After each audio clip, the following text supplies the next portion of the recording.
नमस्कार। जैसा कि आप सबको पता है, देश में लोकसभा चुनाव संपन्न हो गए हैं और उसका परिणाम भी आ चुका है। तो इसी बीच राजस्थान में एक बार फिर सियासी चर्चा तेज हो गई है, क्योंकि राजस्थान के 7 विधायक लोकसभा का चुनाव लड़त है। उनमें से 5 विधायक चुनाव जीत गए हैं, वो अब सांसद बन गए हैं। उन विधायकों ने अब इस्तीफा दे दिया है। इस्तीफा देने के बाद सभी पार्टियां अपने उम्मीदवार ढूंढने में लगी हुई हैं। सभी पार्टियां 5 विधानसभा क्षेत्रों में अपना सर्वे करवा रही हैं कि किसे अपना प्रत्याशी बनाया जाए। इसी बीच देवली उनियारा विधानसभा सीट से कुछ नाम सामने आ रहे हैं। भारतीय जनता पार्टी के, आरएलपी पार्टी के, कांग्रेस पार्टी के। आप सबके मन में एक डाउट होगा कि आरएलपी और कांग्रेस पार्टी गठबंधन से ही चुनाव लड़ेगी या फिर आरएलपी के अलग उम्मीदवार उतार जाएंगे, कांग्रेस के अलग उम्मीदवार उतार जाएंगे। ये सब इस वीडियो हम जानेंगे, तो आप इस वीडियो में आखिरी तक बने रहे। हम सबसे पहले बात कर लेते हैं भारतीय जनता पार्टी की। भारतीय जनता पार्टी किसे अपना उम्मीदवार बना रही है? भारतीय जनता पार्टी की टिकट की लिस्ट में कौन कौन शामिल है? सबसे पहला नाम आता है विजय बेसला। विजय बेसला कर्नल किरोड़ी सिंह हैं, बेसला के सुपुत्र हैं और गुर्जर आरक्षण समिति के अध्यक्ष भी हैं और 2023 के विधानसभा चुनाव में भारतीय जनता पार्टी के प्रत्याशी भी रह चुके हैं। हरीश मीणा के सामने 20,000 के आसपास वोटों से हार गए थे, लेकिन इस बार वापस इनको टिकट मिल सकता है, क्योंकि जो विक्रम गुर्जर जो आरएलपी से चुनाव लड़े थे 19,000 वोट लेकर गए थे। ऐसे में यह माना जा रहा है कि विक्रम गुर्जर भारतीय जनता पार्टी ज्वाइन करने की वजह से विजय बेसला के चुनाव जीतने के यहाँ पर चांसेस दिखाई दे रहे हैं। ऐसे में यह माना जा रहा है कि भारतीय जनता पार्टी एक बार फिर विजय बेसला पर दांव खेल सकते हैं। इनके बाद अगला नाम आता है राजेंद्र गुर्जर, जो कि पूर्व में विधायक रह चुके हैं भारतीय जनता पार्टी से। ऐसे में यह माना जा रहा है कि राजेंद्र गुर्जर को इस बार वापस भारतीय जनता पार्टी टिकट दे सकते हैं, क्योंकि राजेंद्र गुर्जर देवली उनियारा में काफी एक्टिव भी दिखाई दे रहे हैं।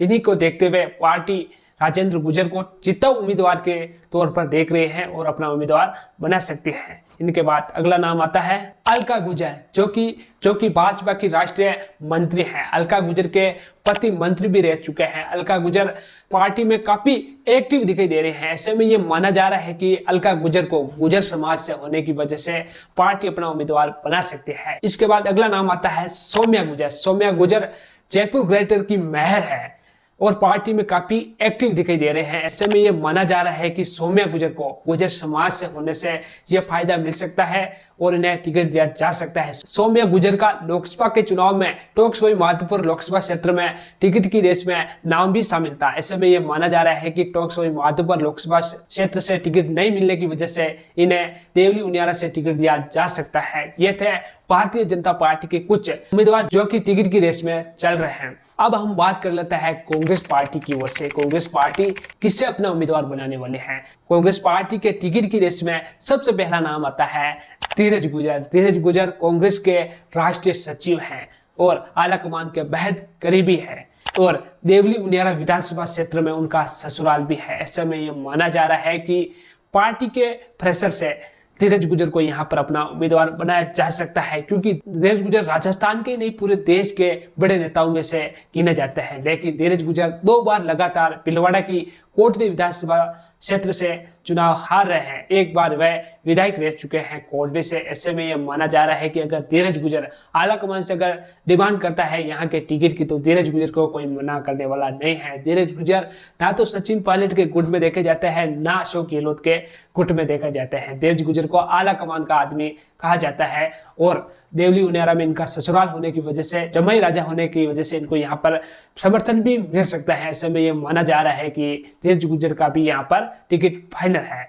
इनके बाद नाम आता है नरेश मीणा। नरेश मीणा मीणा समाज के बहुत बड़े नेताओं में से एक है, जो कि राजस्थान विश्वविद्यालय की राजनीति भी करते आए हैं और वहाँ के महासचिव भी रह चुके हैं। ऐसे में यह माना जा रहा है कि नरेश मीणा की जो काबिलियत है और सचिन पायलट के करीबी होने की वजह से इनको ये मौका मिल सकता है और इनका नाम दौसा विधानसभा क्षेत्र में भी चल रहा है। तो ऐसे में ये माना जा रहा है कि नरेश मीणा को यहाँ से अपना कांग्रेस पार्टी प्रत्याशी बना सकते हैं। इनके बाद अगला नाम आता है प्रहलाद गुंजल।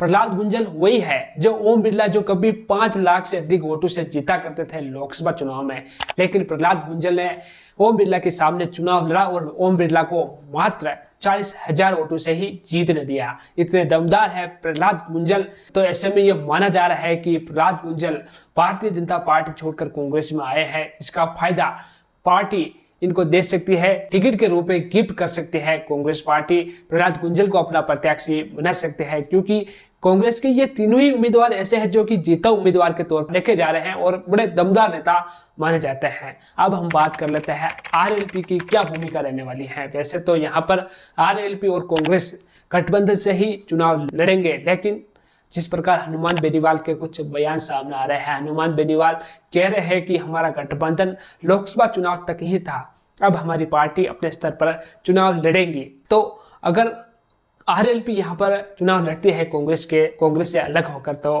किसे अपना उम्मीदवार बनाएंगे? तो वैसे आरएलपी का यहाँ पर कोई टिकाऊ उम्मीदवार नहीं दिखाई दे रहा है जो कि टिकट की रेस में शामिल हो सके। तो साथियों, ये थे कांग्रेस और भारतीय जनता पार्टी के कुछ दमदार टिकाऊ उम्मीदवार। यहाँ पर सबसे ज्यादा गुर्जर और मीणा बहुवालिया क्षेत्र ये विधानसभा क्षेत्र है। तो यहाँ पर यह तय है कि गुर्जर या मीणा दोनों ही समाज के नेताओं को टिकट मिलना तय है। अगर भारतीय जनता पार्टी मीणा को टिकट देगी तो कांग्रेस गुर्जर समाज के। तो आप इसमें अंदाजा लगा सकते हैं कि किसका दबदबा रहने वाला है। तो साथियों, यह कुछ नाम थे, इन्हीं में से किसी एक को टिकट मिलने वाला है। तो आपको क्या लगता है, इन्हीं में से मिलेगा या किसी और को?